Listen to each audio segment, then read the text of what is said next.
Ngayong araw guys, samahan nyo kami dahil magme-maintenance kami ng motor. Dahil meron kaming pinlano na rides papunta sa Baguio. Kaya kailangan nakakondisyon yung mga motor na gagamitin namin, lalo't bundok yung Baguio at puro ahon. Kaya tara, samahan nyo ako at ipapakita ko sa inyo kung ano nga ba yung mga ginawa namin. At ang una nga, idinala natin siya dito sa may BNC. Dahil nga na lost thread na yung kabitan ng nut natin dito sa may Sigunyal. At sa kanila lang yung pinakamalapit na shop sa amin na may gumagawa ng ganito. Ito nga yung una kong pinagawa dahil ito yung hindi natin kaya dahil kailangan nito ng matinding skills tsaka machines. Sa aking pag-o-observe, nakita ko na kailangan pala muna ispatan yung nasirang thread para maibalik siya sa may dati ng size. Kailangan nyo din pala tanggalin yung battery bago kayo mag-spot welding para hindi naman masira yung wirings nyo. At pagkatapos naman weldingin, kailangan naman grinderin para maibalik sa may standard size. Kailangan din pala na naka-start yung motorsiklo nyo para umiikot yung Sigunyal. Kahit isang side na lang siya mag-grinder ay mapapantay mo na. Yung sumunod nga na proseso ay nire-retread na dahil nakuha na yung standard size ng Sigunyal natin. Sa isip-isip ko, hindi pala basta-basta yung gantong gawain. Dahil kailangan buo ang loob mo at sentro yung pagkakagawa mo dahil babalik ko yung nut kapag hindi. At wala pang 30 minutos ay okay na, smooth na ulit. Thread na isa sa mahalaga lalo't balikan kami sa Baguio. Uwi sa bahay, una ko nang binaklas yung belt tsaka yung sa clutch. Dito ko nakita na halos hindi pala kumakapit yung clutch lining ko dito sa aking belt. Ibig sabihin, less kapit, less power yung mangyayari dito sa motor natin. Kung gaano nga kapangit yung kapit sa akin ng lining ay kabaligtaran naman dito sa may tropa natin. Dahil sa kanya, nakagroove na yung belt niya tapos lahat ng lining ay kumakapit talaga ng solid. Kung matatanong nyo kung saan siya nagpagawa, doon din sa may BNC na pinagpagawa natin ng thread natin. Siguro kaya naging ganito na lang yung lining natin ay dahil pinabanding na rin natin to kaya hindi pantay yung kain. Tapos yung sa torque drive naman natin, fresh pa naman at kulay blue yung high temp na grasa na nilagay natin dati. Kaya pinaglilinisan ko na lang itong mga pyesa na to dahil linis lang naman talaga at hindi pa kailangan palitan. Kung may papalitan man, siguro yung mga o-ring lang tsaka yung mga grasa-grasa. Dahil kung mapapansin nyo, yung iba sobrang kalawang na at may tagas na ng grasa. At kompleto naman ako ng mga o-ring at tsaka ng grasa kaya mapapalitan natin yung mga yun. Kung may diskarte kayo na mas madali kung paano tanggalin ba yung mga 1000 RPM na kagaya nito na na-stop, turo nyo naman sa akin sa comment section dahil hirap na hirap talaga kami paano baklasin to. Di gaya nung sa tropa na 800 lang at napaka basic lang baklasin yung kanyang spring. Pagkatapos maglinis ay assemble na tayo, nang dire-diretso na tayo magkabit. May iba pa tayong gagawin at kailangan natin to matapos ngayong hapon din. Inuunahan ko pa yung kasama natin para matulungan din natin siya pagkatapos natin gawin yung sa atin.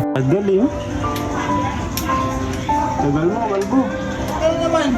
Yung preno sa likod ay kailangan din natin i-kondisyon dahil malayo yung pupuntahan natin. Isa pa, pag nakarating ka na ng Baguio, ahon at lusong yung madadatnan mong kalsada doon kaya mas maganda, safe tayo. Sakto lang naman yung dumi na nakita ko dito sa may preno sa likod, nung binaklas ko na to. Dali na lang linisin to kaya naman niready ko na dito yung degreaser ko na panlinis. Simpleng kuskusan na lang yung kailangan mo dito dahil hindi naman ganun kakapal yung dumi na nakita ko. Pagkatapos nga natin to malinis ay inassemble ko na kaagad to para makabit na natin para may magawa pa tayong isa. Sa unang paggamit mo nga ng mga preno mo dito sa may likod ay hindi pa to kaagad kakapit dahil kakalinis pa lang. At yung huling gagawin natin na pag-maintenance ay pagpapalit ng langis. Kaya din rin ko na kaagad yung lumang langis para makita kung all goods pa to. All goods pa naman, pati yung filter ay okay pa naman. So, karaniwang issue na nagbabawas ng langis ay hindi nangyari sa atin. Yung langis na nakuha natin kay Maxi ay 800 ml. Sapat lang dahil 800 din yung nilagay natin nung nagsalin tayo dati. Kaya sasalinan ko na siya ng bagong langis para sa biyahe natin na malayuan. Ngayon gumagamit na ako nitong pitchel na maliit na may sukatan. Dahil tingin ko mas accurate to kumpara dun sa may pagsusukat natin. Pag nakalagay dun sa may bote ng langis na gamit natin. At pagkatapos ay maikling test drive na. Papakaramdaman kung may mga nagbago ba sa mga ginawa nating maintenance ngayon. Sa tingin ko okay naman na tong motor natin at ready na siya pang Baguio. Yun lang, salamat.